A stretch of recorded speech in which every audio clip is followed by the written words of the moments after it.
Mr. Khadem.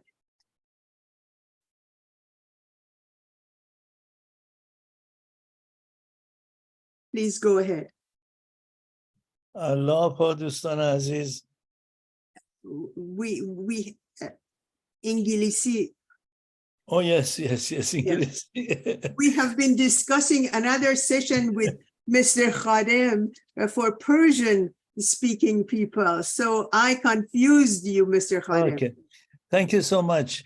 Yeah, Allah pa, dear friends, pleased and honored to be with you, and I thank Ms. Masroor for having invited me to this wonderful gathering. I hope that I can satisfy you with this very difficult and mystical topic of the 7 valleys and the valleys for purification of the self. Ms. Masroor asked me first to include something regarding art, and she wanted me to talk about art and different aspects of art and so on. And I thought that if we talked about the background, historic background of the 7 valleys of Baha'u'llah, that also would take care of the issue related to the arts. Evidently, a lot of you are interested in that. But really, you will find out that all I'm talking about is, in fact, about art. 7 valleys of Baha'u'llah, mystical writings of Baha'u'llah, mystical writings of the poets in Iran is all about art. How many of you speak Persian in this group? Could you raise your hands, please, so I can see your hands? Because my problem is that I talk as things come to my mind. And since I have a lot in my memory about Persian poetry and mystical writings, I would start switching to Persian without even knowing. And my problem is that I have to translate them then into English. So you will forgive me for that. How many hands are up, Ms. Masroor? I think it's about 9 people, Mr. Khadem. Please go ahead as you wish. So the rest of them, there are 63 people, only 9 of them understand Persian. Is that right? How wonderful that is, that they are all friends from all over the world. Yes, that's right. Yes. Okay, yes. Please then, if I say things in Persian and I forget to translate it, please remind me to do that. Yes, what I like to start my talk with is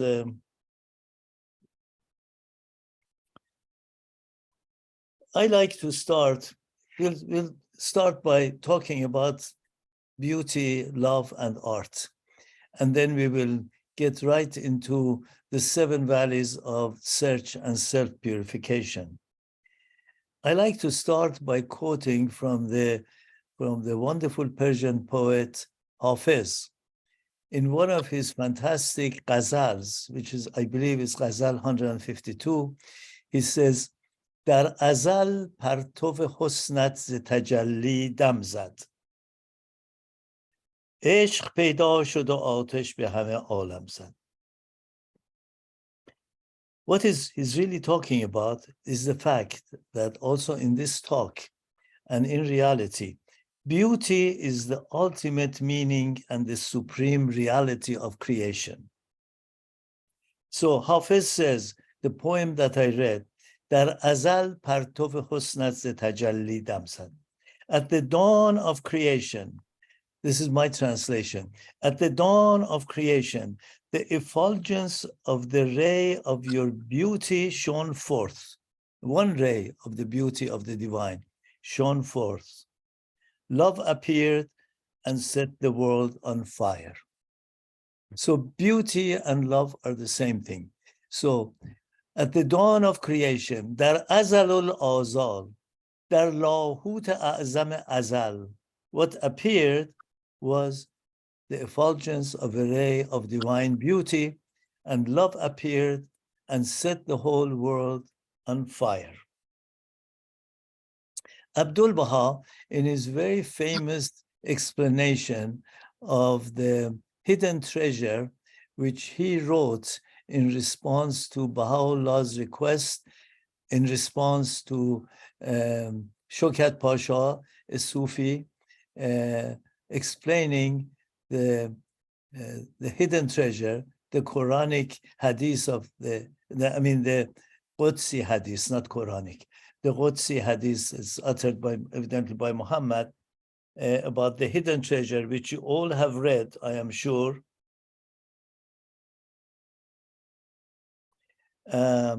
He says, when he explained this, the first emergence of beauty and love, he says, Baha'u'llah says, love is the magnetism of unicity, مغناطیس احدیه است, that is ruling the entire and is encompassing the entire creation. This appearance of love at the dawn of creation by the mystics is considered to be the most holy outpouring, Feyz Aqdas.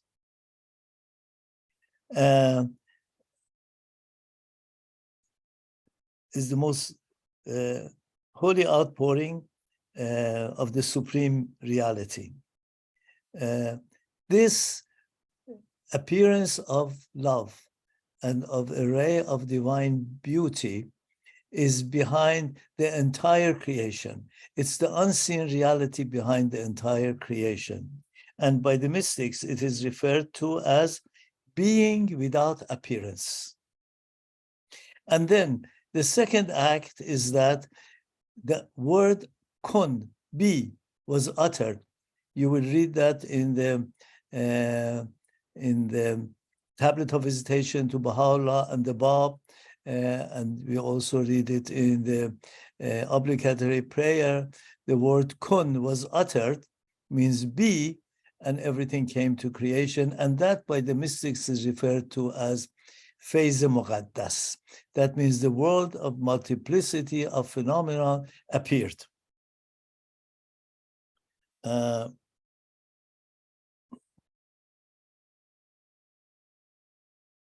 this world of multiplicity, which includes the entire creation and all the things in the world of creation, is called appearance without being. Baha'u'llah seconds this when in the hidden words he says, "O fleeting shadow, O fleeting shadow, pass beyond the baser stages of doubt and rise to the exalted heights of certainty." So we are all shadows of the divine. We don't have any reality, we are shadows. And maybe these mystical concepts may be difficult for some people to grasp, but as we read the 7 values of Baha'u'llah, refer to it and to its historic background, you will see that all the mystic poets refer to the world of creation as the shadow of the divine, not the reality of the divine. Behind this shadow, there is a reality that is hidden.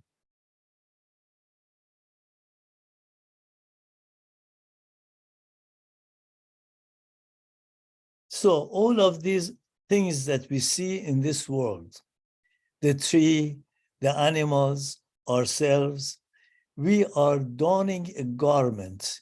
We are dressed in the dress of appearances, behind which is our own reality. So everything has a reality behind it.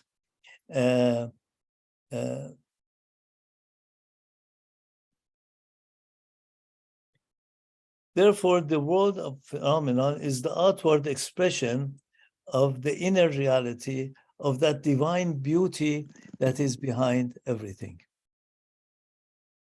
Now, having said that,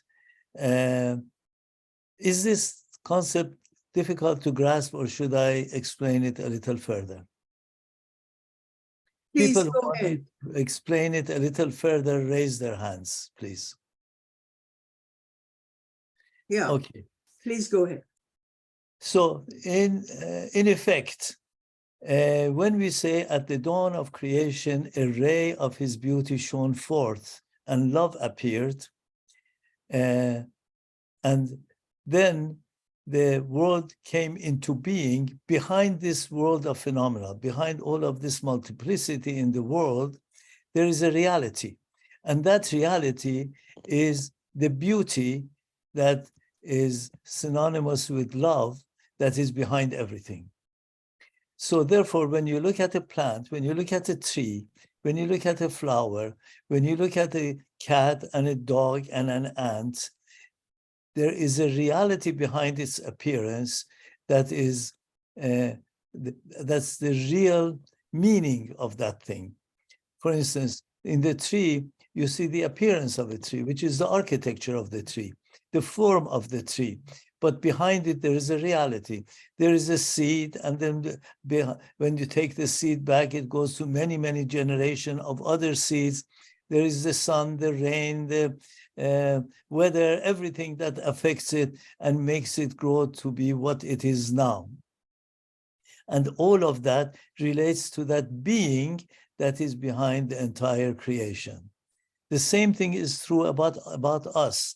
We have an outward appearance, which is our physical appearance, but behind it, it's our spirit, our soul, the reality that is a reflection of the divine, and that beauty that Hafiz talks about at the dawn of creation, a ray of his beauty appeared, and love appeared and set the whole world on fire. Now, having said that, what it means is that everything in the world is an appearance. And what we see, what we hear, what we touch, these are all appearances. And behind it, there is a deeper meaning that we have to understand. Art is the interpretation of individuals regarding some aspect of this physical world, of this world of multiplicity that captivates us. And to the extent of our capacity and our understanding, we try to manifest it in the cloth of word, which is the appearance of the meaning. Words are appearances. In the cloth of music, which is the appearance of that meaning that we are trying to find. You know, a musician may be interested in discovering a certain aspect of a certain musical melody that he has been inspired to, so he uses musical notes. A writer, a great novelist, uses words. Those words are the appearances. Behind the words are meanings that he's trying to convey. And the painter does the same thing, a sculptor does the same thing.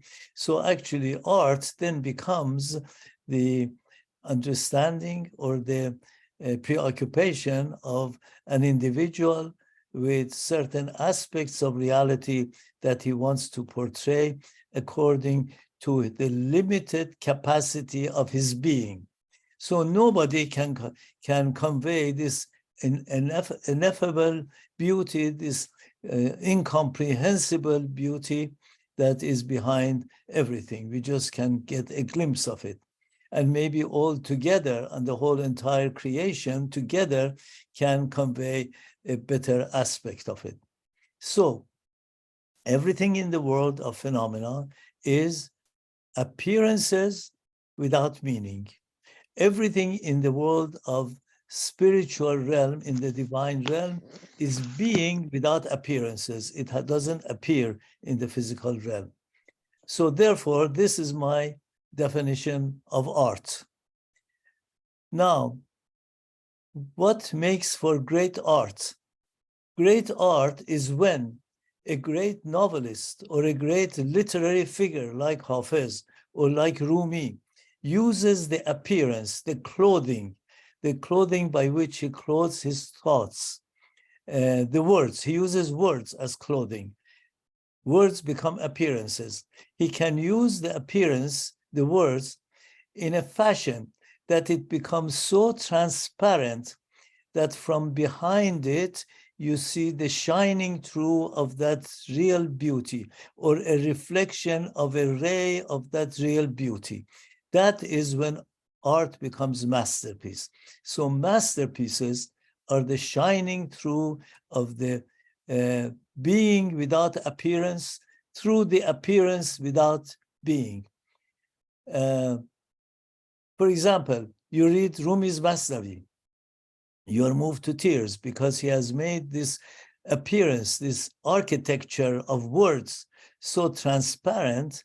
I consider the appearance as architecture of everything is the appearance of that thing. The architecture of your human body, which is your body, is the appearance of the reality that is hidden behind your body. So when we read Rumi and we are moved to tears, it is because Rumi has been able to render this appearance so transparent that you see a glimpse of the reality from behind it. We can never see the entire reality. We can never even see the entire effulgence of that small ray of that beauty, because if we get it, we are going to منسعق میشیم, مندک میشیم. We are going to, we can't be contained in our physical bodies. So this is my definition of great art. And a lot of people talk about modern art. But modernity in the vernacular of the mystics, and also in the vernacular of the Baha'i Faith, is badi.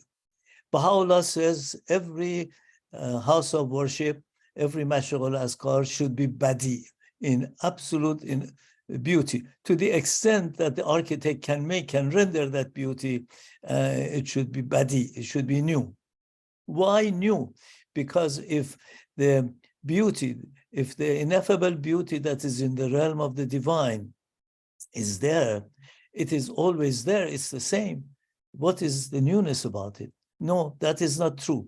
Because one of the aspects that we read in the 7 valleys of Baha'u'llah, and also in the mystical writings of Persian poets and probably other poets from other religions and other mystics from other religions, is that this unfathomable beauty behind the entire creation has effulgences. Every moment is new. Every moment it appears new and new and new. So every moment is not the last moment. It is not repetition. Every moment is new. Therefore, since every moment is new, every moment the work of the artist should also reflect a new aspect of his inspiration.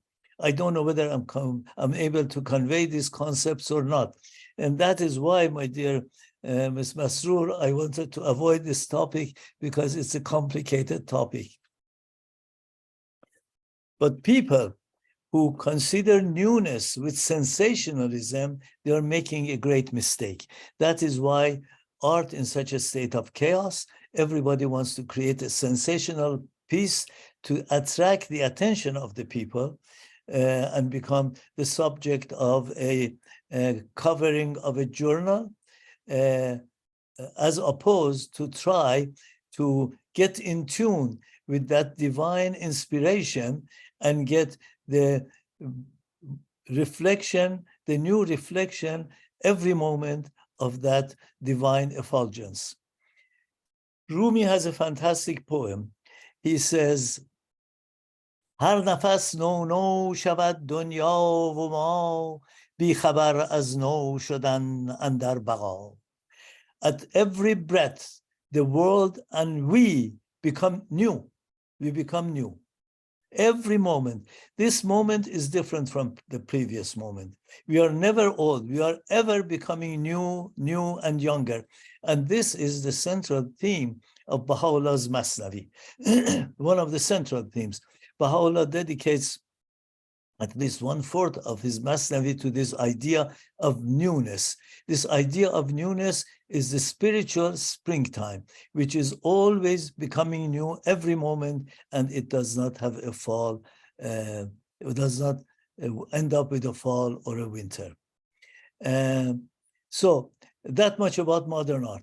We don't understand really how to deal with it because we are faced with a very sensationalist world, very materialistic world. Everything has to be sensationalist, has to capture attention, rather than everything rather than thinking everything should convey the new effulgences of divine beauty, which is really the foundation of our creation.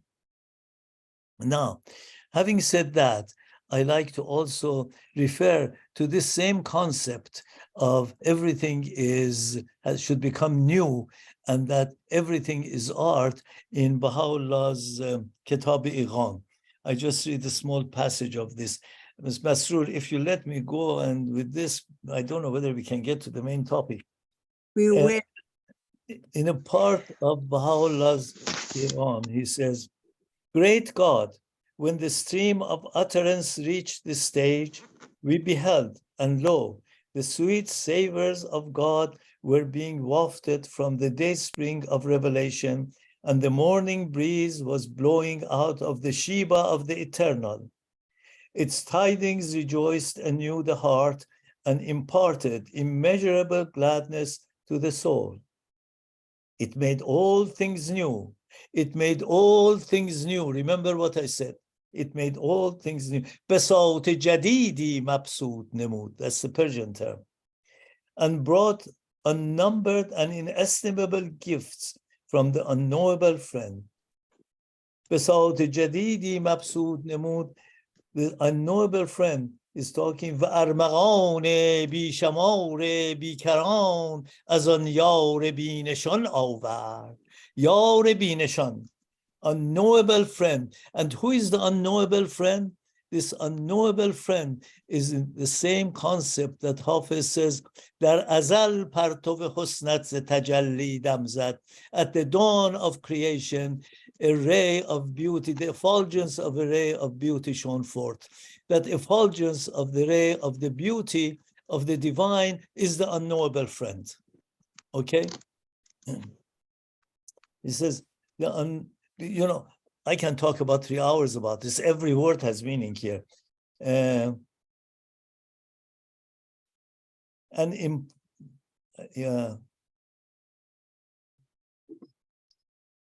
Its tidings from the unknowable friend. And then he says, the robe of human praise can never hope to match its noble stature. This unknowable friend, this beauty, he says, the robe of human praise. The robe of human praise is what? Is its architecture, is the architecture of words. He's comparing it to a robe, to the appearance. The robe of human praise can never hope to match its noble stature, and the shining and its shining figure, the mantle of utterance can never fit. و بیان آورد که خلعت ذکر از قد لطیفش بسی کوتاه است و رداء بیان از قامت منیرش قاصر.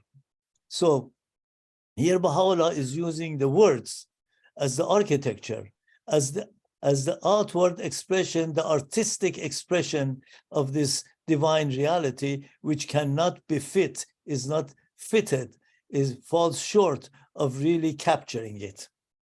And then he goes on and on. I just wanted to bring this from the Iran to support my argument that the appearance of everything, the architecture of everything is its outward expression, and art is the outward expression, should be the outward expression of a noble reality that is behind it. I don't want to go further because reading this passage and explaining every word of it would take probably five hours. So I suffice by saying this much about art and about what constitutes masterpieces of art.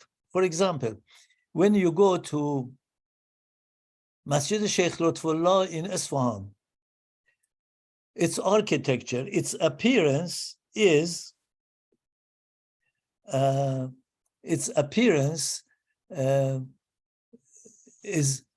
conveying a reality.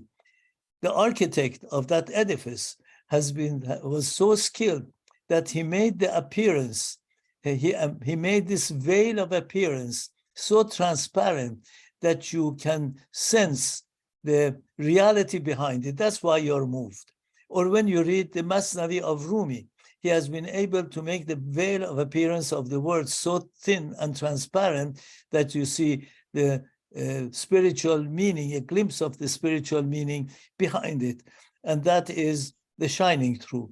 Or when you go to Vatican and you see La Pietà by Michelangelo, you see that Michelangelo has so skillfully used the appearance, which is the marble, and the way he chiseled it, so transparent that you get a sense of what the real meaning behind it is, and you are moved to tears. And believe me, every time that you see a masterpiece of art, it comes with tears. If it doesn't come with tears, now these are tears of joy, not tears of sorrow, it is not a masterpiece. Or when at the age of 22, I went to Florence and I went to the Church of Santa Maria Novella, and I went in front of the fresco of Masaccio. It's called Trinity, the Trinity. I am not a Christian, but I knelt down and I started weeping. Or when you see the prelude to the third act of Tosca, you are moved because Puccini was able to render that veil of music so thin that that the reality, the truth shines through it to a limited extent, of course, not to a full extent. Or when you see the statue of Santa Teresa in Rome, Bernini, the same thing happens to it. The statue, the ecstasy of Santa Teresa, you wind up with the same emotional reaction. Now, having said that, what I would like to tell you is that beauty has two aspects. Who can guess what the two aspects of beauty are? Could you raise your hands?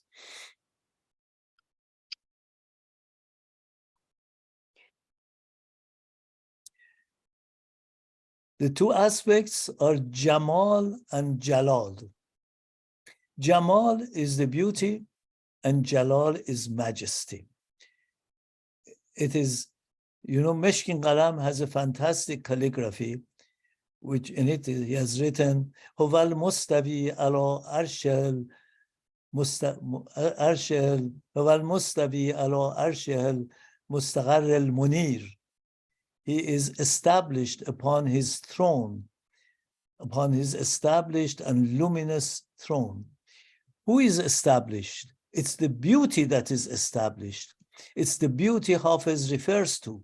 The beauty we refer to as Jamal Qadam. Jamal Qadam means ancient beauty. This is not Mirza Hussain Ali Noori. It is the reality of Mirza Hussain Ali Noori, which is tied to that Dar Azal Partov Husnash Tajalli Damzad. But the Arsh, the throne on which he is established, is the majesty of God. So we experience the divine through his beauty and his majesty. And beauty, of course, is more important than majesty because it is the beauty that is established upon his throne. Throne is the throne of beauty. Now, this concept, believe me, we are going to get into such seven values very quickly from here.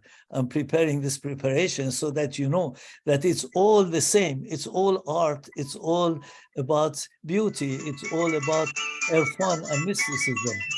Now, what is that noise? Now, what was I saying? Yes, this concept of beauty and majesty is profound and very frequent in Persian literature. I think in all literature, it probably exists. Later on, I refer to the literature of different religions, although I'm more I'm more inclined to quote Persian literature. It exists everywhere, but it's profound in a lot of the writings of the mystics and poets in Iran. This concept was amplified by the Egyptian Zolnun many, many centuries ago. And it was brought by Rudolf Otto, a Western theologian, to Western theology and philosophy, and he termed it Mysterium Tremendum and Mysterium Fascinans. If you want to know more about it, read works by Anne-Marie Schimmel, and especially by Mircea Eliade, who wrote his famous book, The Sacred and the Profane. And he's talking this concept of Jamal and Jalal, which is really a Persian concept. You can say Persian Islamic or Islamic Persian, but anyway, its roots is in Persia. Now, in the Baha'i writings, we read a lot about it, Jamal and Jalal. Now, I want to go, right now, I want to tie this quickly to the 7 valleys of search.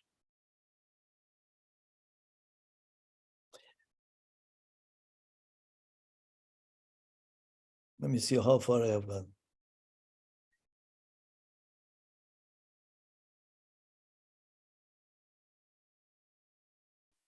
Yes.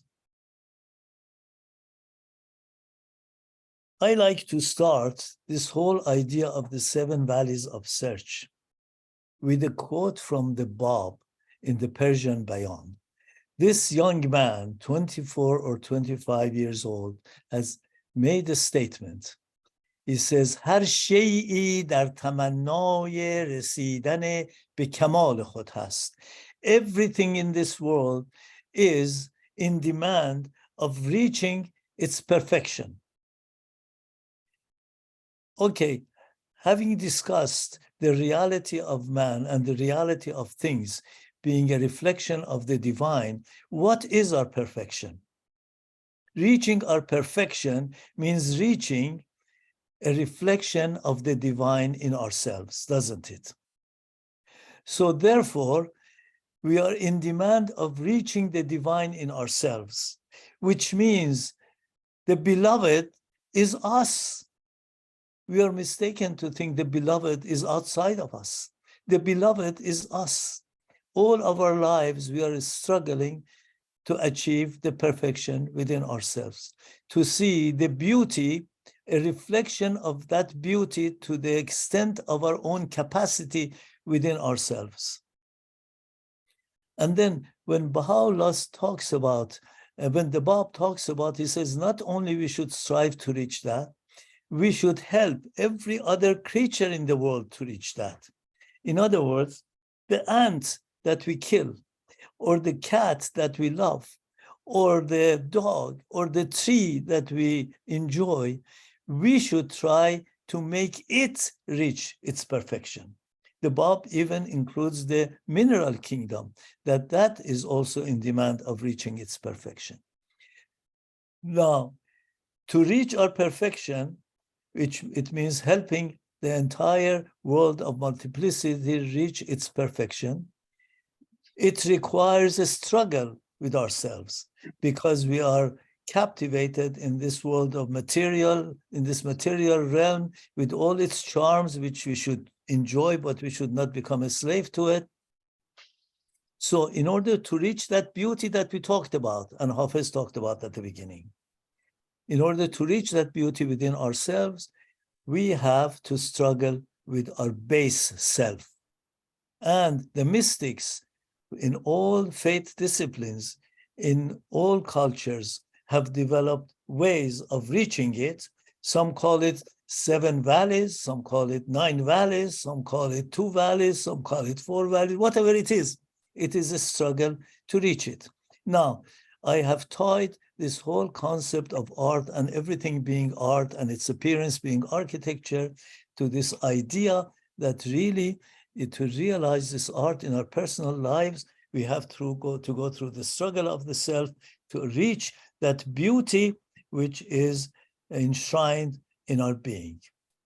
So far, we are now coming to the 7 valleys of search, or the search for our purification of the self. If there is any questions, please raise it. And then the second part, I will talk about the background history of the 7 valleys of Baha'u'llah. Ms. Masroor? Actually, Mr. Khadem, Sherwin kindly put perfection, i.e. Kamal is above beauty, Jamal, in the chat. So the friends are contributing. I think Sherwin Yes. and Annika. Well, beauty and Jamal together become Kamal. Yes, I'm aware of that distinction by the mystics. And Beauty, khair, and hikmat, the 3 combined become Kamal. yes, you know, in Kalamat Aliyat, Baha'u'llah gives precedence to beauty. He says, I know it in Persian, I can translate it for you. He says, Ta az saraparde jalal nagzarand be maratib jamal naresand. He's talking about, and beauty has precedence over Jamal. But Jamal and Jalal are Kamal, yes. Also, of the title Abdul Baha uses for Baha'u'llah is Blessed Beauty, means Jamal Mubarak. Another title he uses for Baha'u'llah is Blessed Perfection, Kamal Mubarak. Yes. Of course, these are all, you see, the reason I started the whole talk with this idea of everything is appearance, is the architecture. It's because words are the architecture of a meaning that is in our mind, let alone a meaning that is in the mind of Baha'u'llah and the manifestations of God. Words cannot convey those meanings. How often you yourself have tried to convey something to a friend and you say, نمیدونم چجوری بگم اینو. I don't know how to express it, because the idea that is in your mind is a lot loftier than the words we are using. Every time we convey a thought in words, we are reducing the value and the lofty station of that meaning into words that are mundane. That's why Baha'u'llah says, in bayan az harf o guft o sawt nist. In bayan jan ast o an ra maut nist. He says, these words I'm using is not made of sound, syllable, and words. It is life, and it doesn't have any death. And Rumi uses the same phrase. He says, حرف و گفت و صوت را بر هم زنم تا که بی این هر ثبات و دم زنم. I destroy words, letters, and sounds so that I can communicate with you. And in Baha'i prayers, we also read, our prayers should go beyond the murmur of sounds and words. It has to go to another realm. So when you use the word Kamal, and then we use the word Jamal, and then we use the word Jalal, these are all limiting that ineffable reality, beauty, that is the foundation and the essence of creation. That is why Baha'u'llah starts Kitab Iqan with Bismillah al-Amna al-Aqdas. Bismillah al-Amna al-Aqdas. نه نمیفرمند بسم الله، میفرمند بسم ربنا الابناء الاقدس. In the name of our Lord, the lofty, the most holy. That means it cannot be contained in words. So therefore, the discussion that we have right now about words, whether Baha'u'llah is blessed perfection, or Baha'u'llah is the ancient beauty, or is Sultan Jalal, or whatever other name you want to give it, that reality is way, way above usage of words, syllables, and sounds. جناب خادم، would you permit me to ask the friends to ask their questions after Mr. Khadem is finished at about 8 o'clock or a little after that? Please feel free to raise your hands, but do not interrupt him, please. Thank you. Go ahead. Well, I'm sorry. I asked them to interrupt it because I wanted to take a little recess. Anyway, so having said that, this valleys of search for purification of the soul, for us to attain to a glimpse of that ineffable beauty that is hidden in each one of us according to our own capacity, تمنای در تمنای کمال خودمون هستیم. کمال ما, again here perfection becomes important. Kamal ma is the ray of the beauty of the divine in us. There are mystics have talked about 7 stages. The word 7 is important. 7 is very important in many of the faith-based religions. In Judaism, you have 7 menorah, and in Zoroastrianism, you have the Amshaspandan, the attributes of God. In Mitraism and the Iranian mysticism goes way, way before Islam, and I will hint to that a lot of things that we consider being Islamic mysticism is really Iranian mysticism. It goes back to Mitraism before Zoroastrianism, and it has a 6,000 to 7,000 year history in Iran, because the Mitraics had 7 stages of mysticism.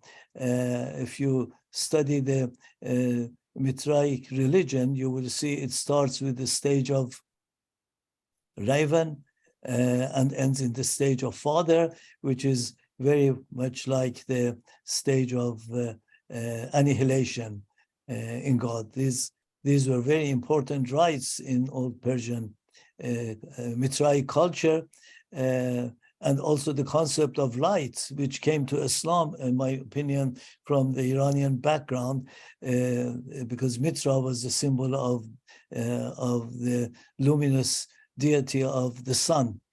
Anyway, in Christianity, you have the 7 palaces of Santa Teresa, and the 7th palace is very much like the stage of annihilation in Islam, in Persian Islamic mysticism. I call it Persian Islamic because it all came from Persia to Islam, in my opinion. And also in Buddhism, you have the same concept. In all, even when you look at something very historic, important, but not mystical, like the tomb of Darius the Great, it has 7 steps. 7 becomes a very important element.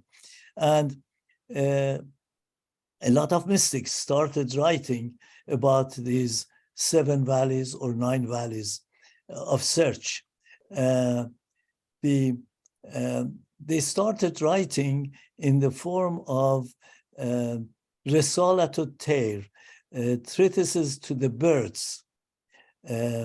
Why did they start writing it? Because all of them, as mystics, would wind up with the concept of annihilation and complete self-effacement, and it would create a lot of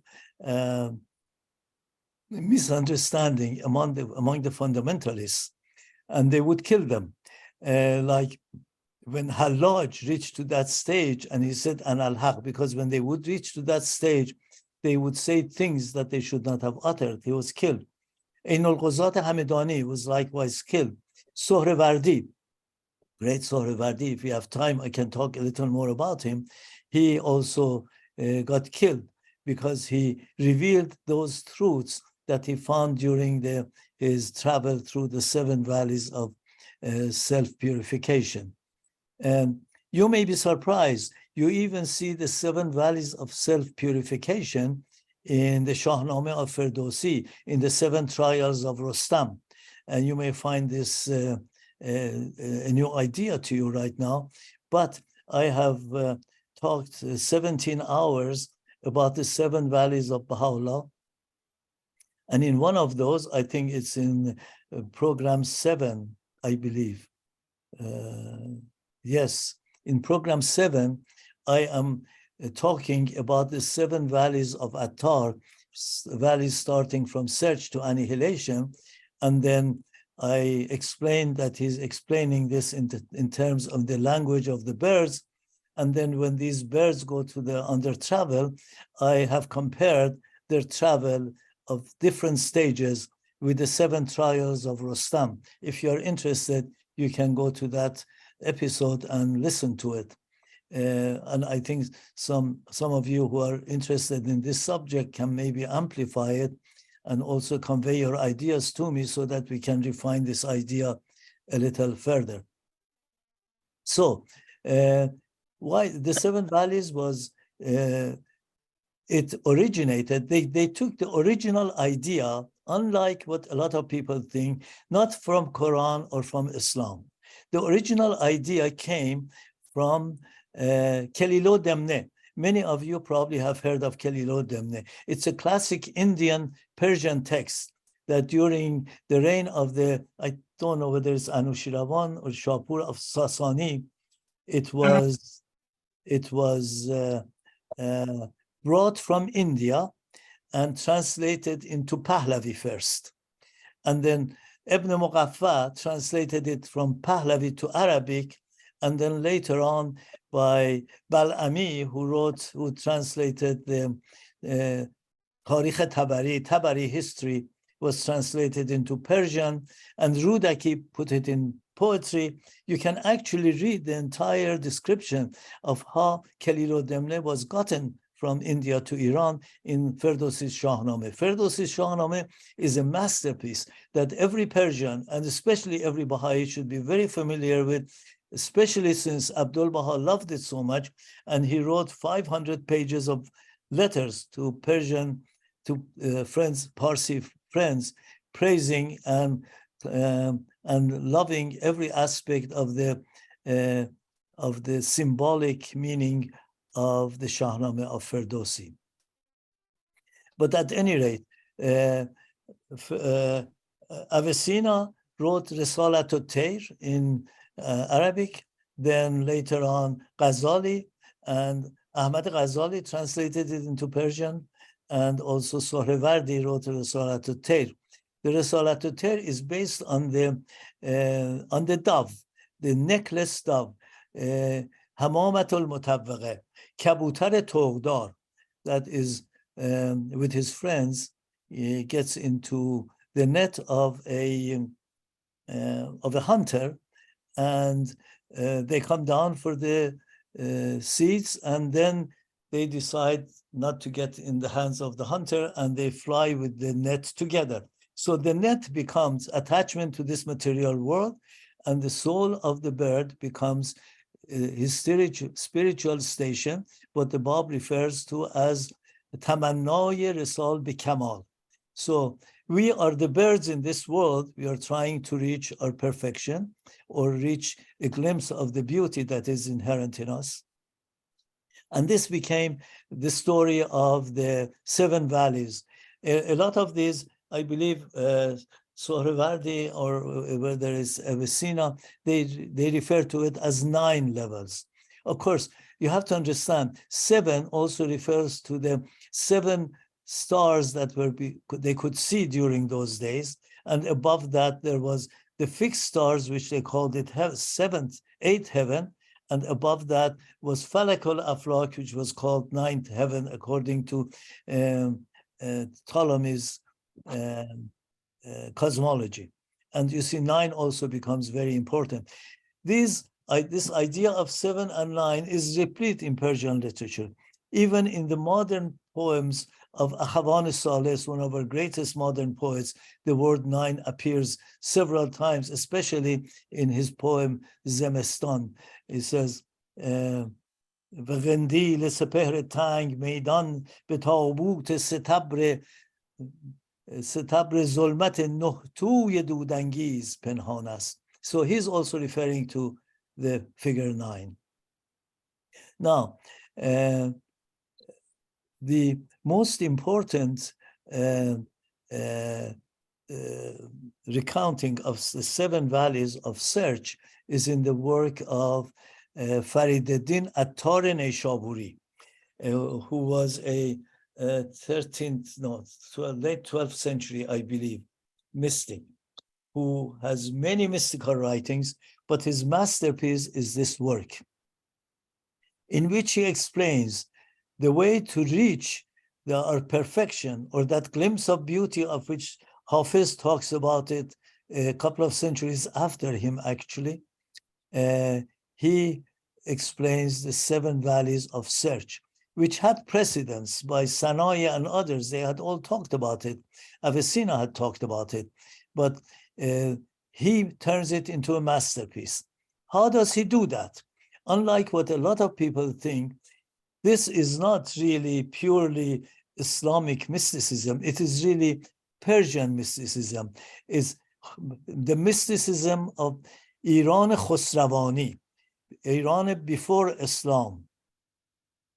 What he does is that he also, in order to avoid the wrath of the mullahs and the fundamentalists, he writes this fantastic poem. But he uses he bases it on this story of the Godhead being the Simorgh. Now, Simorgh is a purely Persian word, Persian bird.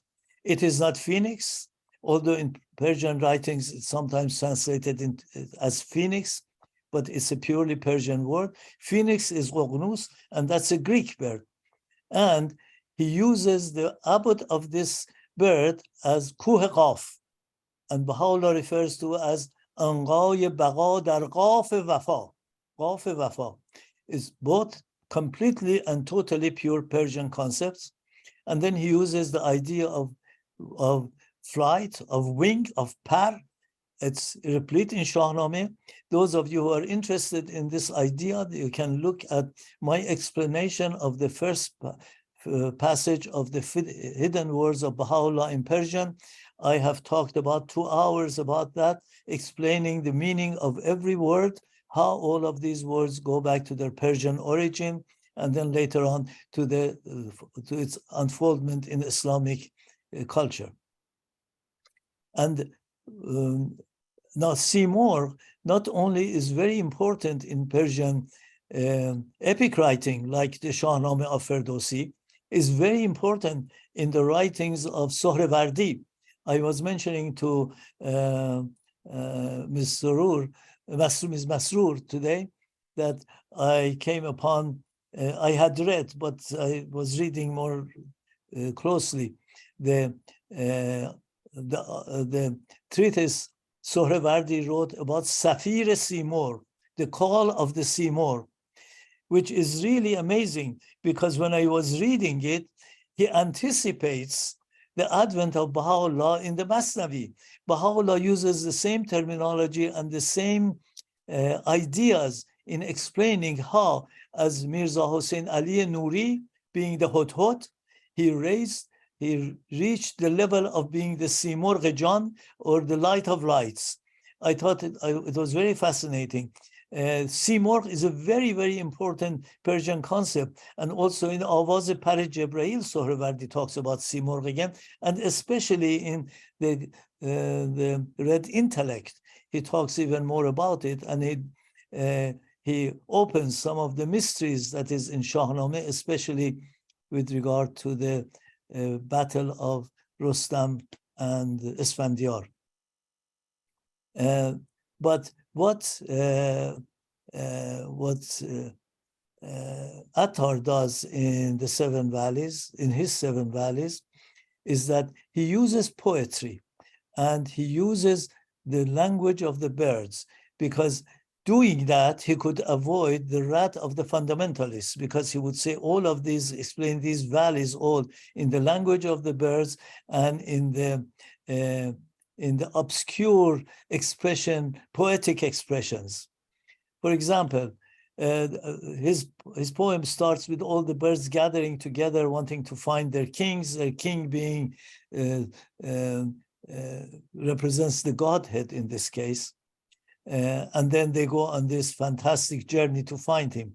But what Attar does, he uses the concept of hudhud or the hupa from the surah of ants in the Quran.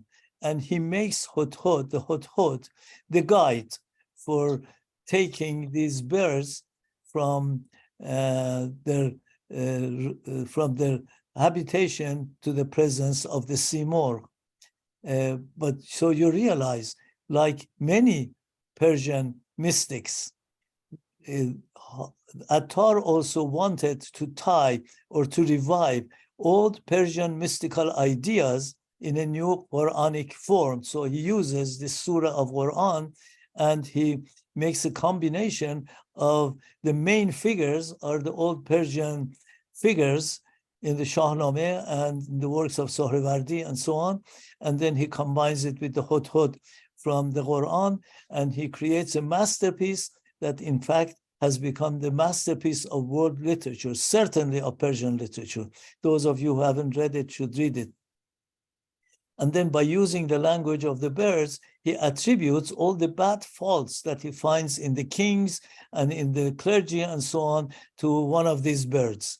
And they use an excuse because they find reaching the Simor a very difficult task to avoid this fantastic spiritual journey. But the misunderstanding that Attar's poetry had caused is that these mystics felt that after they reach the station of annihilation in God, which is really, according to all of these mystical writings of Persian poets, is annihilation of the self, not annihilating in God. They felt that they would become Godhead and they would start uttering shatiyat. Shatiyat meant that they thought they had become one with God, and they would think that they are exempt from following religious rules anymore. During the time of Baha'u'llah, this had become a very serious subject because a lot of them would give up earning a living, and they would act in a very strange ways, and they would act like they're gods and so on. So what when Baha'u'llah wrote his 7 valleys, he was in Sulaymaniyah, and he was associating with a lot of the Sunni mystics. A lot of these mystics, these Sufis in Sulaymaniyah were Sunnis. So he was asked to make a commentary on Attar's work. So he uses the same vocabulary and follows the same pattern as Attar's poetry and explains all the misunderstandings that has been caused by Attar. My dear Baha'i friends, please realize that I have seen a lot of times some prominent Baha'is, when they talk about the 7 valleys of Baha'u'llah, they acknowledge that it's based on Attar's 7 valleys, but they immediately say, oh, that's not important. Don't even read that. Listen to Baha'u'llah. This, for us, to belittle Attar is very unfair, because Baha'u'llah himself in his 7 valleys, many, many times he quotes Attar. He quotes Sanai, he quotes Rumi, he quotes Khaja Abdul-Rahi Ansari, he quotes all of these poets, and he holds them very dear. And for us to belittle them is undermining the respect that Baha'u'llah had for all of these poets and mystics. These poets and mystics did not make these mistakes. These poets and mystics said their poetry in a language that would save them from being killed. And it is the secondary Sufis and mystics who misinterpreted that, and Baha'u'llah clarifies that in his 7 valleys. I just want to say that, so you know, Baha'u'llah in his 7 valleys says that nobody can attain the station of becoming a god or Godhead, and nobody can deviate a hair's breadth from Sharia, means from religious rules. I wanted to talk more about that and about the 7 valleys of Baha'u'llah, but I think right now it's 8:09 and my time is over. Janab Khadem, probably 10 more minutes if it's possible. Do you think 10 more minutes is enough, or do you want Well, more?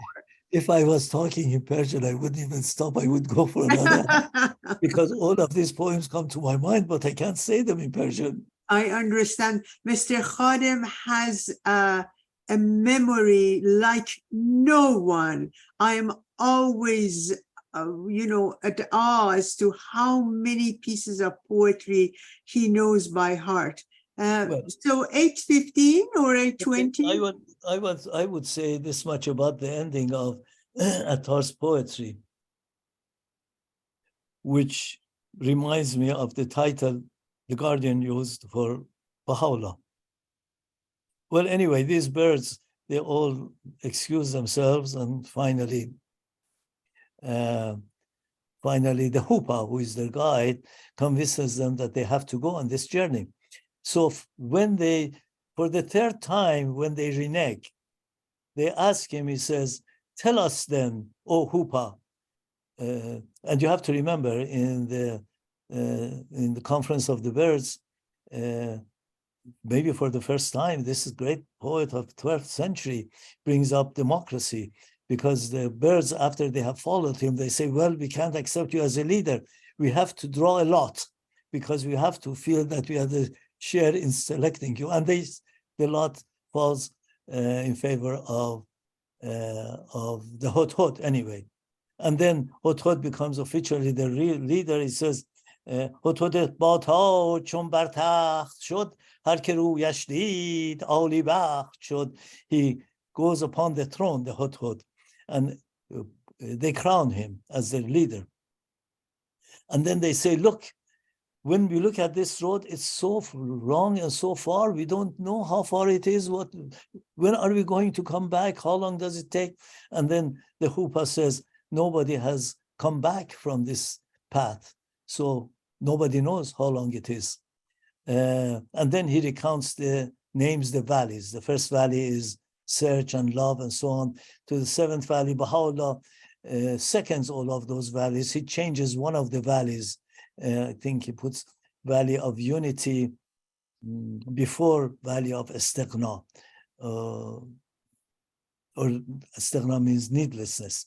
Anyway, so after they become old, he says, what's our relationship with him? And then he says, this is one of the master lines of Mantiqat Tayr. And he tells Hot, the Hupa, tells the birds, he says, in bedan angeh ke simurg az niqab آشکارا کرد رخ چون آفتاب 100,000 سایه بر خاک او فکند پس نظر در سایه پاک او فکند صورت مرغان عالم سر به سر سایه اوست این بدان ای بی هنر این بدان چون این بدانستی درست سوی آن حضرت نسب کردی درست. He says, when the Seymour unveiled his face which is like the sun, when he unveiled his sun-like face, he casted 100,000 shadows upon the earth, which means infinite shadows upon the earth. Surat Morghan Alam Sar Besar, the face of the birds in the world are his shadows. Know this and you know his relationship with him. So that he's actually saying the world of phenomena, the world of multiplicity is all a shadow of the face of Seymour. This is what I said at the very beginning, that everything is an appearance, a shadow. The reality behind it is the Seymour, is Angay Baqa, according to Baha'u'llah. So when they heard this, they could not contain themselves and they went on this journey. And then when they on this journey, it says, Alami Pormo, it says, 100,000 more, infinite number of birds started flying so that the sun could not cast its light upon the earth anymore. And he says, باز بعضی غرقه دریا شدند، باز بعضی محو و نو پیدا شدند، باز بعضی بر سر کوه بلند تشنه جان دادند در گرم و گزند، باز بعضی را عجایب های راه. He goes through all of these birds get killed because of all of these trials of the road. And when you read the trials of the road, you are reminded of the trials of Rustam. Rustam, unlike what a lot of Iranians feel, he was a very mystical figure, a very Gnostic figure. He had to go through 7 trials of self-purification. Do you know why he had to go through 7 trials of self-purification? To attain his, to attain the perfection of his soul, which is a reflection of that divine beauty. Do you know why he has to go through all of that? Because Kekavus, who was the king of Iran at that time, was a kind of not a very good king, not a very bad king, but a very ambitious king. He had gone to Mazandaran to capture that continent against the advice of Rustam and Zal and all the learned in Iran. And he was captured by Diva Safid, and he had become blind. He and his troops had become blind. When Zal, the father of Rustam, finds out about that, he assigns Rustam to go and rescue him. And the road was very dangerous. Now, this was not physical blindness, because Ferdowsi refers when you don't in his poetry, when you don't understand something, you have to look at the secret meanings of what I say. Kekavus and his troops had become spiritually blind. بینششون را از دست دادن. His spiritual sight was blind, and Rustam was to cure that. So Rustam had to go through 7 trials to become Jahan Pahlevan, a world hero, purification of the self. He goes through many of these levels that Attar talks about in the journey of the birds, until he is able to attain his own perfection of the soul. And by that, he had the miracle of getting the liver of the Diva Safid, of the great giant, and taking it out and putting a few drops of the blood in the eyes of the king of Iran and all of his troops, and they all become seeing again. So anyway, I just mentioned that to you so you know. So finally, when they arrived at the court of Seymour, these 30, all of them die on the way, except 30 of them arrive desperate, miserable, sick, with wings burned and so on. They arrive at the court of Seymour, and the courtier of the Seymour comes and sees 30 birds in front of the gate of the court of Seymour, and he says, "Who are you?" They say, "We have come here begging to our king to accept us as his subjects." The courtier said, "Go back, you 30 miserable birds. You don't bring except misery for us in this kingdom. This is not a king that needs subjects. This king is a king without subjects." He says, "Go back." They become desperately sick. Actually, even today, when I read this poetry in Persian, when I get to this point, I have teary eyes because I feel so sorry for these birds. And then they realize finally that even if they hear rejection from their beloved, it means that he has noticed them. And him noticing them is tantamount to fazl. Fazl means it's a level above justice. So when they realize that, then Seymour has a different way of looking at them and orders the courtier to open the door of the court, and he takes them all and همه رو بر مسند قربت نشون، بر سریر عزت و هیبت نشون. But he opens all the veils. هر زمان, every moment, a veil of light is lifted before them until the light of light appears, and that is the Seymour. So Attar gives the title of Light to Simorgh in this episode. And so does Sohrawardi in his Red Intellect, gives the title of Light when he's describing the battle of Rustam and Esfandiar. He gives the title of Light to the Simorgh, to Anghay Bagha, becomes the Light of Light. And so does Sohrawardi in Safir Simorgh and Awaz Pari Jibreel and Ghayre. And the beloved guardian refers to Baha'u'llah in one of his centennial tablets as Baha'u'llah al-Afkham al-Akram, Nur al-Anwar, Haqiqat al-Haqa'iq, Jawhar al-Jawahir, Al-Sirr al-Maknoon, Wal-Ramz al-Masun. He refers to him as the light of lights, the truth of the truths, and the hidden secret, and so on. So anyway, when the birds finally attain the presence of the Simorgh and they find out that they look at the Simorgh and themselves, they see they're both one. They become very concerned. They say, what is the secret of Ayness and Yunus? Bi zaban kardand az an Hazrat sual, hal ramz ma'i و تویی درخواستند. They said, have we become God? And the Simorgh answers, Bi zaban آمد از آن Hazrat jawab. Again, without the use of tongue, without the using of the architecture of words, syllables, and sentences, the Simorgh, the Nur al-Anwar, the light of light, answers them. He says,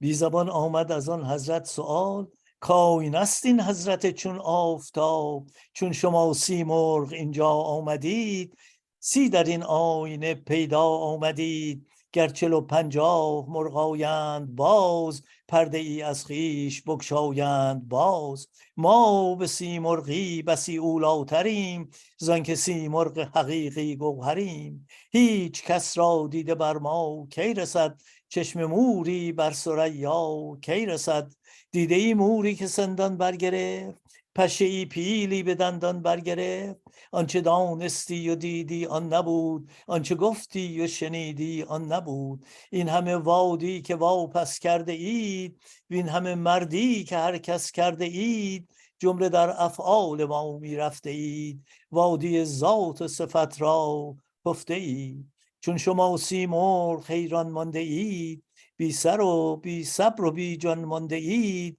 محو ما گردید در صد عز و ناز تا به ما در خویشتن یابید باز محو او گشتند آخر بر دوام سایه در خورشید گم شد و سلام. So they're saying, what is the secret of Ayness and Yunus? Have we become God?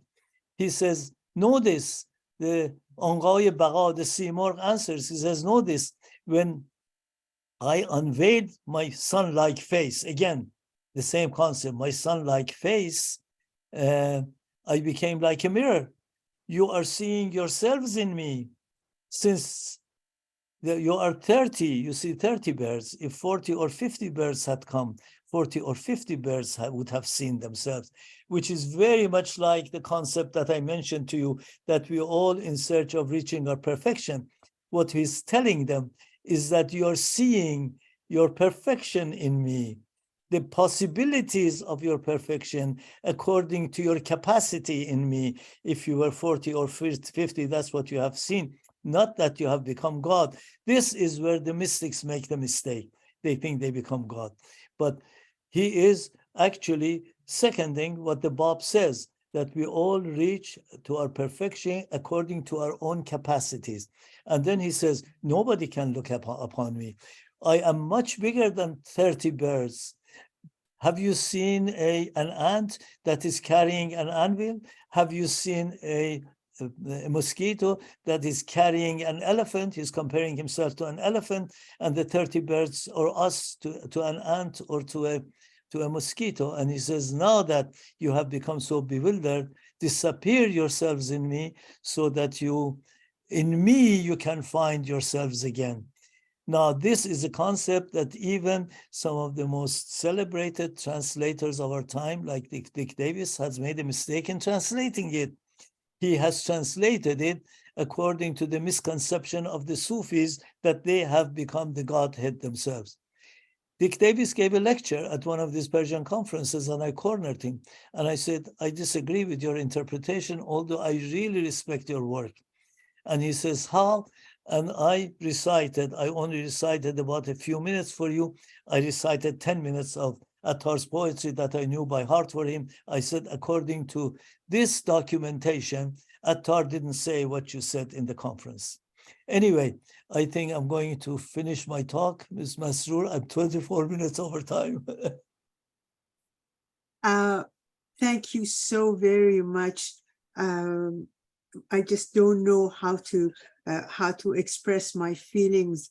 Janab Khadem, if you looked at the chat, it's all bravo. Thank you very much. Please announce how and how we can obtain the recorded talk. Thank you so much. Wonderful, beautiful presentation of the Seven Valley. What a marvelous presentation. Presentation in an introduction to Seven Valley, another magnificent one. You don't know, I cannot go through all of that. I will send you the chat a little later. Maybe with your permission, I would like to ask the friends to raise their hands if they have any questions. But before we did that, I'm just trying very hard to pronounce the name of Shia Ji, who is our Chinese friend. And I'm sure I'm pronouncing it incorrectly. If you have a question, you're number one. If not, friends, please raise your hands. Ms. Masroor, can Yes. I answer a question you gave me before first? Oh, You please, said, please, is there such a thing as Islamic art, you said? Yes, please. No, there is no such a thing, in my opinion, as Islamic art, because all of these artists explain things according to their own imagination. And we don't have Islamic art yet. You have to have Islamic, established worldwide Islamic culture to call it Islam, for art to develop. We don't have Baha'i art either. We have work by Baha'i artists. I had the privilege of being selected by the Aga Khan to design his university in Karachi.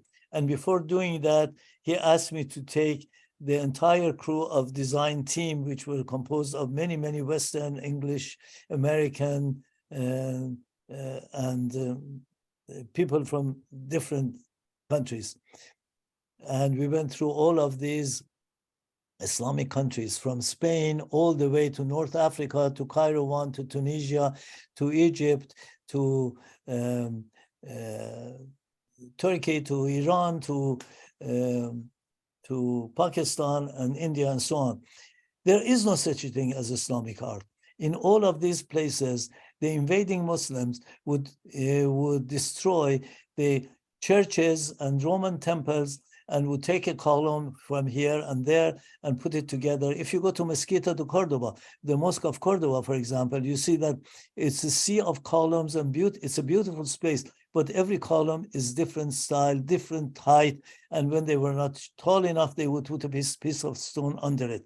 So it was very eclectic architecture until you go to Iran. And in Iran, really, it was the wonderland of architecture, because there it was based on the Sasanian architecture, not Islamic architecture. They adopted Sasanian architecture. Of course, they developed it during the Islamic period of Iran.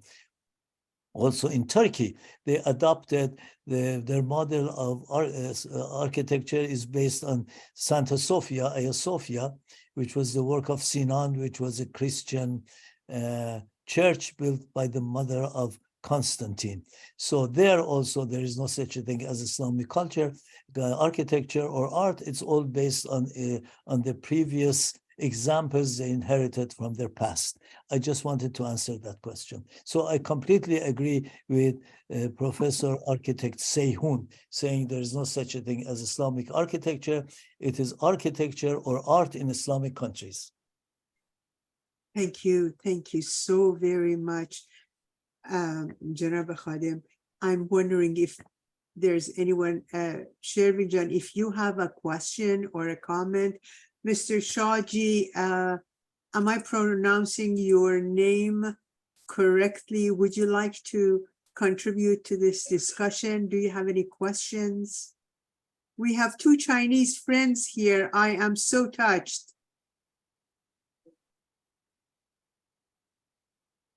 Our friends from Malaysia, thanks, wonderful. They had to come here at 6 o'clock in the morning, Janab Khadem. The friends who are asking for the YouTube link, it is in the invitation under the Baha'is of Oakville YouTube links. I can't now change the format of this recording. Is there any questions? Aghay Ali Babai, Shervin John? Yes, I do. Go ahead, please. Okay, at the beginning, Mr. Khadem mentioned that God creates new things, or that the spirit becomes new. But the way I think of it, it is not created new. It is the veil from our view has pushed away a little more. We could see more because there's already everything in existence, but we can't see it. But moving the veil, gradually we see more. And the other one, which Excuse me. Repeat that again. I said, whatever we see, it is to us, it's new. But it's in God's creation, it was there. Till we see it, till the God removes, or somehow we remove the veil, then we can see it. When still looking from behind the veil, we can't see it. And we reach to a certain point of understanding, that veil moves away. Certainly what you're saying is correct. I completely agree with you, but there is also another aspect to it, that we can't talk about the other world or the world behind the veil. We cannot talk about it.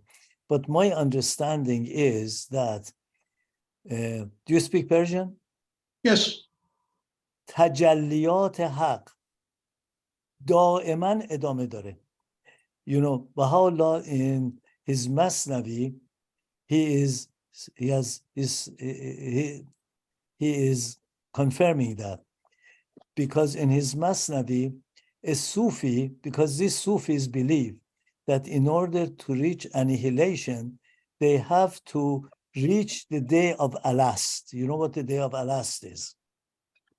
The day of God, being God. Creation day, which is really, that day of Alast comes from Zoroastrian and Mitraic idea of the covenant of Furu Harhab with Ahura. It's not Islamic strictly. It came to Islam from that background, that Persian background. They have to reach that day when the God made a covenant. Am I not your Lord before they were created? So Baha'u'llah recounts a beautiful story. I have translated that into English also. I don't have the English translation with me. One of them, one mystic says to the other one, you have reached such high level of spirituality. Have you come to understand, to witness the day of Alast? The first mystic says, oh yes, I have. I have heard his wonderful words and his song is still in my ear. I heard, he said, be and was, kun fayakun. Ku budi bud o nabashad in shikoft. He said, budi bud, this is not surprising. And then Baha'u'llah says, another mystic who had gone further, he said, that day of God has not finished. We are in that day, and it's ever continuing. And then Baha'u'llah says, if his interest in continuing leaves the world, گر رود ذوقش ز جان روزگار می نبینی عرش و فرشی برقرار. If he forgets blessing us with continuing his interest, heaven or earth would disappear. So, گر رود ذوقش ز جان روزگار, that means that divine, ineffable beauty is constantly in tajalli. His, in this world, my understanding is we are active. We work, we walk, we talk, we eat. But in the realm of the divine, it's not activity like in this physical realm. It's tajalli, ba'das tajalli, ba'das tajalli. Every moment there is a tajalli. Some mystics believe that it's lapse v'chal, midunim, yani, according to scientific theories, every moment or every few minutes, all of the cells of your body disappears and new cells are created, right?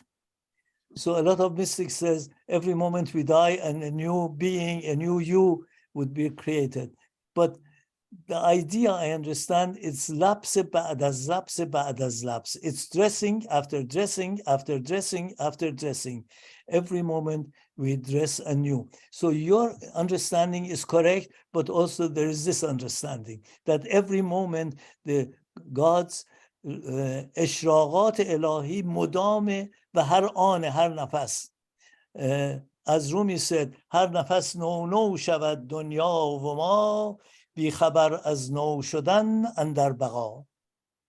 Thank you so much, Janab Khadem. Janab Ali Babai, we will have a Persian. I've suggested that very humbly to Mr. Khadem, that we will have a session in Farsi. Of course, we will invite our Chinese friends because the way they are smiling and asking questions, it's very heartwarming. So I will let you know, Mr. Ali Babai, when we have another session with Janab Khadem. Now, am I pronouncing your name? Yes, you're right. Xiaoji is Are good. you sure? Yes, you speak Chinese now. Okay, perfect. Yeah, thank you so much. This is so wonderful, so inspiring. I just wish I could understand Persian. And I wish I can recite, it's just, I'm a visual artist. It just really the talk about the beauty, the art, it just synchronized with me so much. My question is, I'm curious,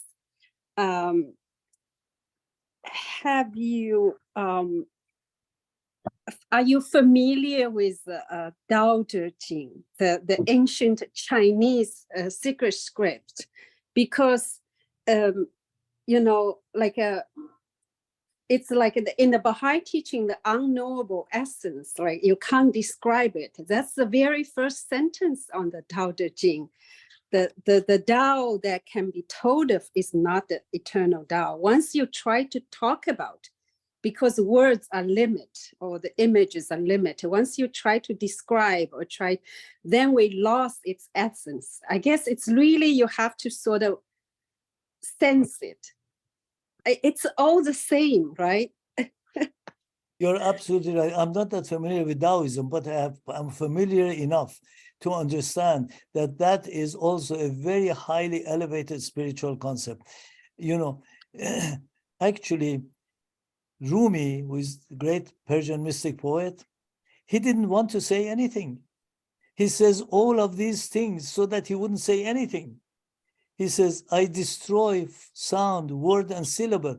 Everything that we said today is just reducing that ineffable, undescribable essence into a very low standard of material words that we use to explain our mundane feelings, but we don't have any other alternative. Yes, that's exactly what happened to Lao Tzu, 25,000 years ago, when he was riding on ox, leaving. He was like in charge of the eternal, like the sort of the head of the library, like a national library, well-read, very knowledgeable. He was just gonna leave, not saying anything. When he passed, a place, someone knowing his knowledge begged him. So he wrote about 5,000 words. So, he said, you can't really talk about it. When you talk, it lost it. It just reduced it. When you talk, you reduce it, you lose it. Yes. Thank you. Thank you so much. You're most welcome. Yes. Shaji, thank you so much. We can't always ask Janab Khadem to join us. You have to come to other firesides as well. I will. Okay, much love. Much Thank love. you. Thank you. Can you make a point to Shaoji's point? Just a minute. We have someone else now. And please join us. I will pin you. Please go ahead, sir. It's only TK. I don't know what to say, how to say that. Yeah, right. I'm TK from Malaysia. Thank you so much. How Yes. lovely. How lovely. Really beautiful. It reminded me of when Mr. Khadem was talking about the Day of Allahs. Was I think it's in chapter 7, verse 7, 170 to 172 of the Quran, where it talk, am I not your Lord? And Dawat will reply. And this is exactly what Tahir ran, saying that the effulgence of thy face flashed forth, and the rays of thy visage rose on high. Then speak the words, am I not your Lord? Dawat, we all reply. And it's true that today, the day will not be succeeded by night. It's because the divine springtime. Thank you so much. And for the wonderful presentation that I will enjoy looking forward to more of your presentation. Thank you so much. I'm glad that you liked it, but I didn't enjoy it very much because it was in English. I could not just go on and on with the poetry. Beautiful. Even though we don't understand, the rhythmic there and the passion, the feeling you put in that brings out the more meaning of the writings. Thank you so much. Thank you. Shervin John, go ahead, please. It's your turn. To the point that Xiaoji made, that these things cannot be spoken, which from one perspective, it is absolutely true. But that by itself testifies to the greatness of the faith of Baha'u'llah, because 100 cover of books, 100 volumes of books, 12 million words of the word of revelation, he has revealed the secrets of and mysteries of worlds after worlds after worlds. And not that the previous manifestations could not do that, but the capacity of human society had not reached to the level that it can be revealed. So this is the greatness of this day. Baha'u'llah himself testifies that 100 volume of books I have revealed, above 5 or 6 million words of revelations. These things can be talked about. Baha'u'llah in one of the verses says, سر آن سربسته گفتم ای رفیق در آن در خفیه سفتم ای شفیق. It's mystery, I have said it, but in a concealed way. That's the Masnavi you're quoting. It's diamonds. I have... Shervin is a very friend of ours that I don't know when he left Iran, but he has had the good fortune of being in Iran more than many of us, and he has studied there. And Shervin, one of these days we would like to see your face as well. Probably Shaji has seen you, but none of us. But this time I'll pin you, but next time we want to see your face. And now, Mr. Janab Khadem, go ahead, please. Yeah, that's a beautiful quote from the Baha'u'llah's Masnavi. Correct, Mr. Shervin? Yes, and I wanted to finish the translation of the second part of the verse, because I remember, I love your father, the hand of the cause of God, Mr. Zikrullah Khadem, and I remember listening to one of his talks. He had English-speaking audience and many Persians, but he only reserved himself to one line of Persian poetry, in hame avazha az shah bod, because he was considering that his audience do not understand Persian. Thank you. Sure. Thank you so much. Dr. Hissam, please. الله فرها جناب خادم عزیز و خانم مسعود از این برای این واقعا great talk. I don't know how to describe it.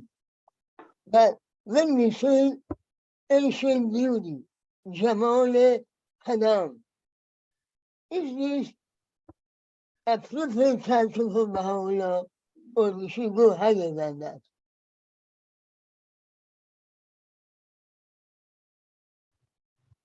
ببخشید من قسمت اخیر صحبت شما رو نشنیدم. Ashkadam, when we say Jamal Khadem, the ancient beauty, is this higher enough title for Baha'u'llah?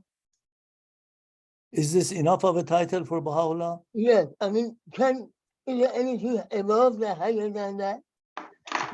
But Baha'u'llah has many titles. As I mentioned to you, the beloved guardian referred to him as Baha'u'llah al-Afqam al-Akram, Nur al-Anwar, Sirr al-Maknun, Haqiqat al-Haqa'iq, Jawhar al-Jawahir, and we refer to him as ancient beauty. Ancient beauty, in my opinion, is the same thing that Hafiz says, Dar Azal Partov Husnat.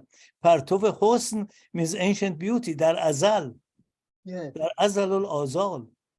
Dar Lahut Azal. That becomes ancient beauty. So ancient beauty includes all of the other titles. Yes. You know, in every title, as we talked about, Yes.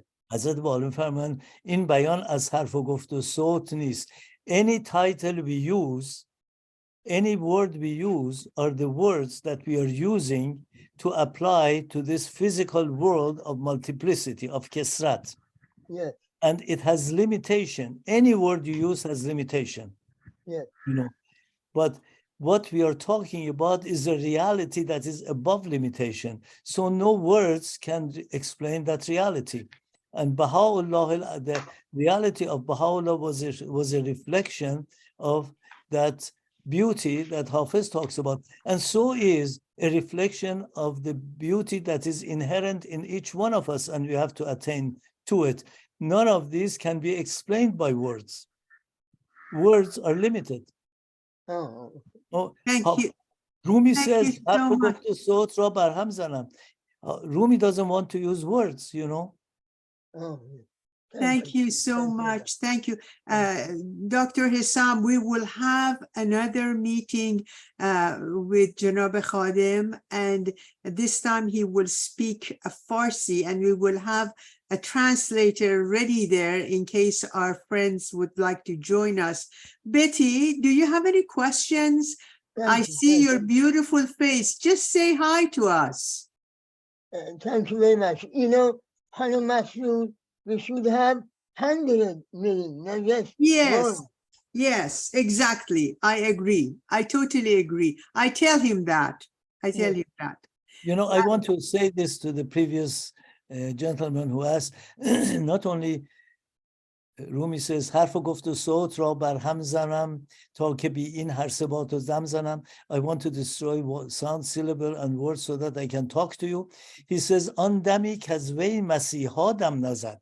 Without words, sound, syllables, then I can communicate with you of that breath that even Jesus Christ did not breathe, because Christ would bring death to life. He says, if I don't use words, I can even communicate with you on that level. So that shows the limitation of words. I'm sorry I interrupted you, Ms. Masroor. Thank you, Janab Khadem. I asked Betty to join us. I think Betty joining us from Malaysia, if I'm not mistaken, and she is reciting Quran beautifully. I am wondering, just as to finalize the whole thing, if we could ask Betty to chant a little bit of verses from Quran. No, my dear sis. Hello, aloha, Hello. everyone. Thank you, my dear sister who remember me so well. Hello to TK. What I take from this talk is, first, when I read the first sentence of Tao Te Ching, I was wondering what's the meaning of that word. And now I hear the delivery on the 7 valleys. I understand why we need to use mystical words. And I have some experience in life and I want to write about it. So some of it could be very dangerous if I tell the truth. So now I understand why I need to use the language of the bird, why the language of the birds and the mystic is used so that you would not be killed. So I thought this is a very wonderful things I get from this forum. Is that okay with you, Sister Faruz? That's so wonderful. We really appreciate your time and the fact that you joined us tonight. You know, Mr. Khadem is a scholar that every moment of his talk and being with him is very special. I'm so glad you joined us tonight. Yeah, thank you. Thank you. Thank you. Thank you. Friends, it's 10:09. Any more? Sherwin John, do you have a question or anything? No, but if there is time, I'll briefly read few lines from the Beloved Guardian from Advent to Divine Justice. Very few lines. I see. In English? Yes, of course. Our audience is English. There's only 9 Persians. It would be completely unfair to read something in Persian. Okay, Sherwin, it would be completely unfair for you not to show your face next time, okay? Let's focus on the content, not on the form. This is the whole context No, of the no, talk both of Mr. Khadem. He was both basically form, no, form and Form is not content the come reality. together. Yeah, Reality is beyond form. go ahead. So the Beloved Guardian in the Advent of Divine Justice says to the Western Baha'is, they must strive to obtain from sources that are authoritative and unbiased a sound knowledge of the history and tenets of Islam, the source and background of their faith. I want to emphasize this, the source and background of their faith. This is about the Bahá'í Faith. And approach reverently and with a mind purged from preconceived ideas, the study of the Quran, which, apart from the sacred scriptures of the Babi and Baha'i revelations, constitute the only book which can be regarded as an absolutely authenticated repository of the word of God. This is the word of Shoghi Effendi, Beloved Guardian of the Faith, whose love, the dear hand of the cause of God, Mr. Zikrullah Khadem, cherished in his lovely heart. That's all I wanted to say. Thank you, Sherwin. Actually, Dr. Todd Lawson, anytime he comes for a fireside or to give a talk, this is one of the few lines that he would read for the audience. If there is no more questions, we might be able to have at least 2 or 3 prayers because we usually have devotional from 8:30 on. Is there any more? Janab Bahman, do you have any questions or any comments? It's a picture of Mr. Rahman. It's not his I face. understand. Yes, I'm here, but I didn't raise my hand or I didn't say anything. No, just listening. I know. Thank you. No, you're very welcome. If there is no more TK, is there anything else you would like to include? Not as yet. I have a lot to ask, but time is running out, so I'll pose some questions to Mr. Khadem if I could get your email, because there are many things I will ask from the perspective of the Quran, as what the Shelby is mentioning about it. If you put your email on the chat, then I will ask permission from Mr. Khadem to give his email address to you. Yes. This is about the Ikan. There are many things which Baha'u'llah spoke about it, and it needs a lot of research understanding. And it's only for those who are on the background we're able to explain much more, so we can they will appreciate what Baha'u'llah has written in the Iqam. It's an amazing book. Yes, certainly it is an amazing book. Yes. My email address is my first name dot my last name @gmail.com. And Just to Shoghi confirm- Effendi says Egon is the unsurpassed in preeminence among the writings of Baha'u'llah. Unsurpassed preeminence. Reverend John, would you kindly offer a date to give a fireside to us? This is the 10th time I'm asking you this. So I am just a student of the faith. I need to attend to learn from no, scholars. you don't seem like a student, but anyways, friends, thank you so very much for sharing this beautiful evening with us. We never had a chat like that. Janab Khadem, I'll copy and paste chat to send it to you to see how the friends were really exhilarated by your talk. I'm wondering if we can have a few prayers. Shaji, can you say a Chinese prayer by any chance? We have Pina here from Malaysia who does great things with guitar and prayer. Mr. Liu, you're here. Can you be the third one, please? Okay, with pleasure. Thank you so much. Okay.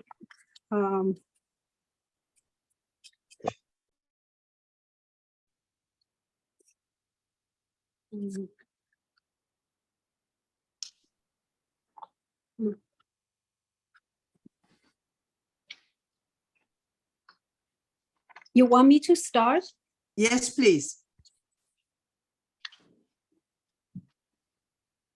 您的圣容是我仰慕的对象，您的圣美是我的庇荫，您的住所是我的目标，您的赞美是我的期望，您的眷佑是我的良棒，您的爱是我生命之源。称颂您是我的慰藉，亲近你是我的希望。你的临在是我最珍贵的愿望与最深切的期盼。我恳求你任命我如同任命你所拣选的仆役们一般，继而惠赐我今生与来世一切善美的事物。承让您是全人类的君王，除你之外别无上帝。您是永恒匡仁者，佛师记中者。巴哈乌。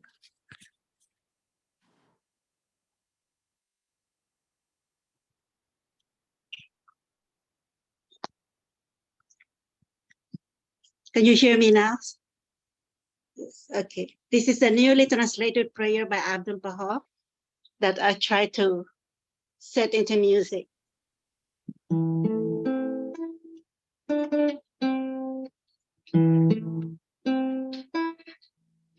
Oh Lord, so rich in bounty, so replete with grace, whose knowledge doth mine inmost heart and soul embrace. More,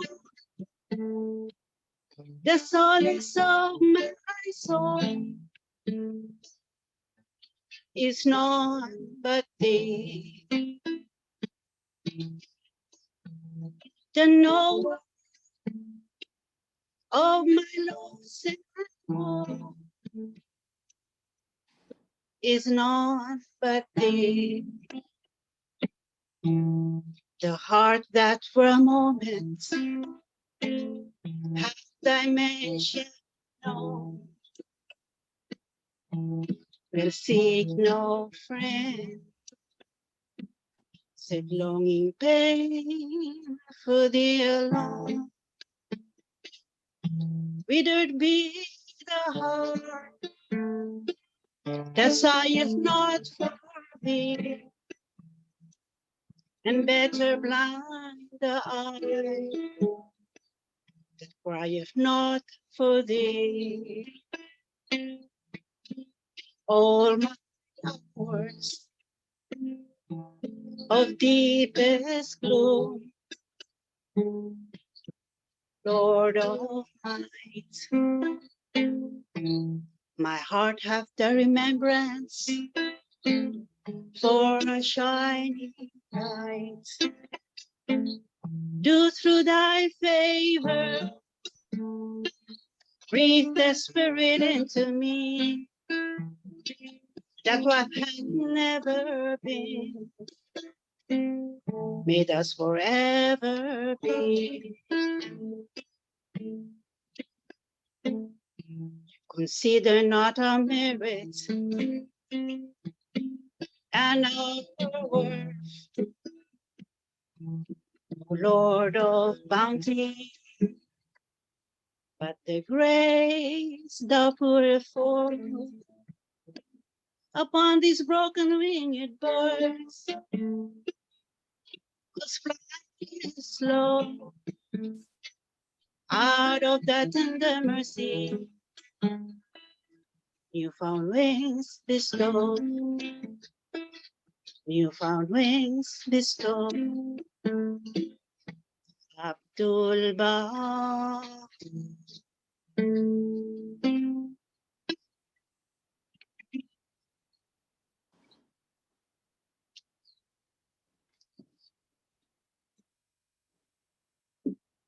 We have seen Baha'í Faith.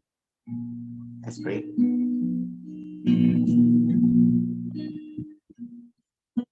Wah Utara Wujud sebutlah daku di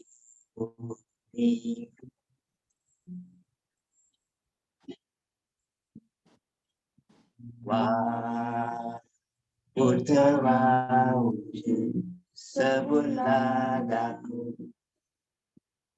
diriku.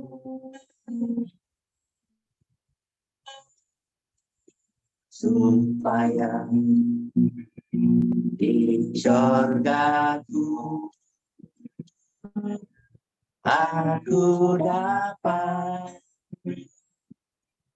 ingat Kau,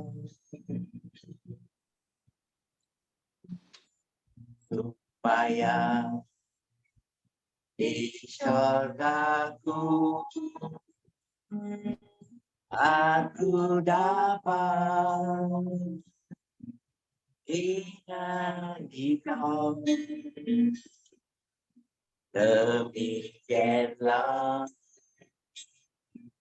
maka diriku dan dirimu akan dihiburkan. Demikianlah maka diriku dan dirimu akan dihiburkan.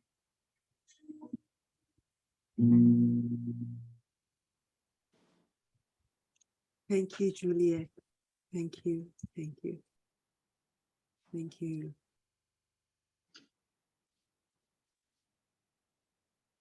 Go ahead, Farzad Khan.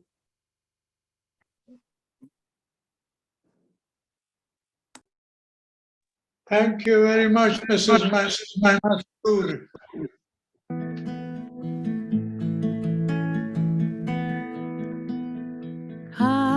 Kami-sama, 私を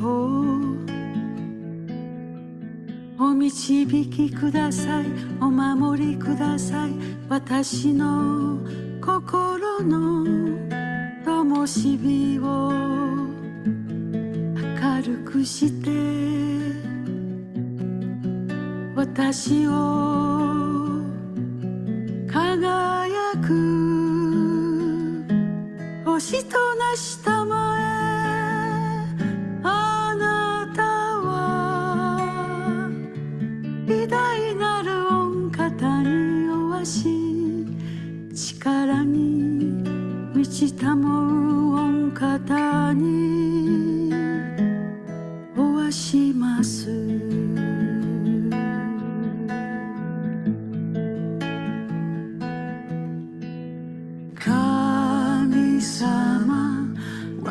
しをお導きくださいお守りください私の心の灯火を明るくして私を輝く星となしたまえあなたは偉大なる御方に弱し力に満ちたも御方におわします。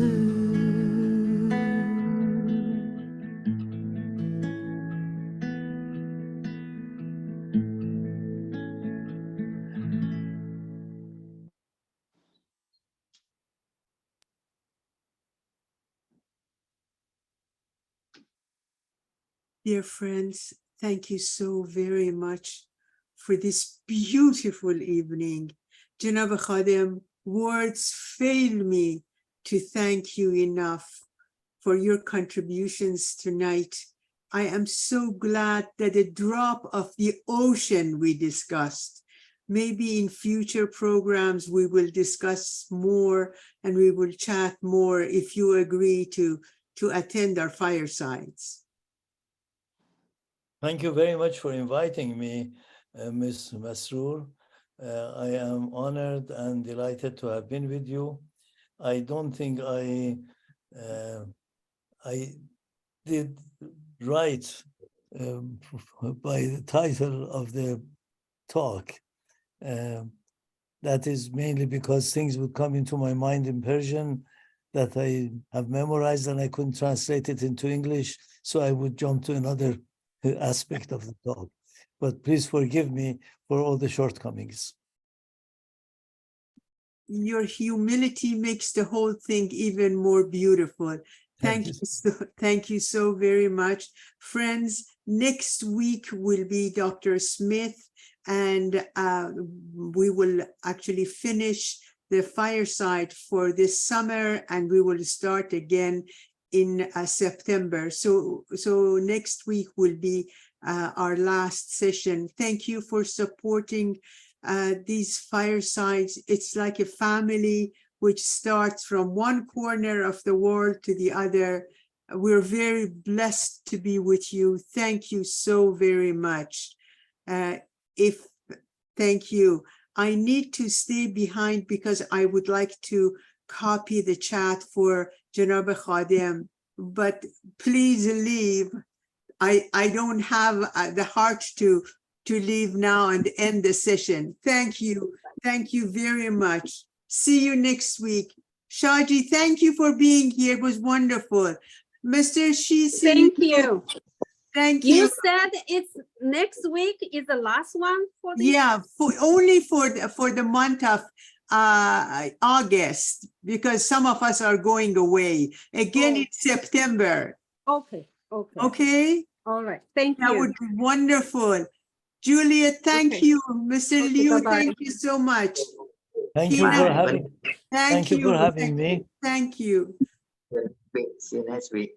I will say goodbye to you and thank you very much for having me. Merci, Janab Khadem. Yek dunya mamnoon. Thank you so much.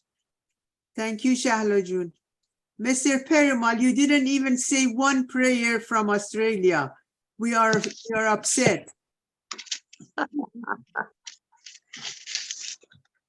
Thank you, Mr. Bahma. Oh, you see, Mr. Perimal, now you show your face. Okay. Thank you very much, everyone. Bye. Allah. Bye. Allahu Akbar. Allahu Akbar.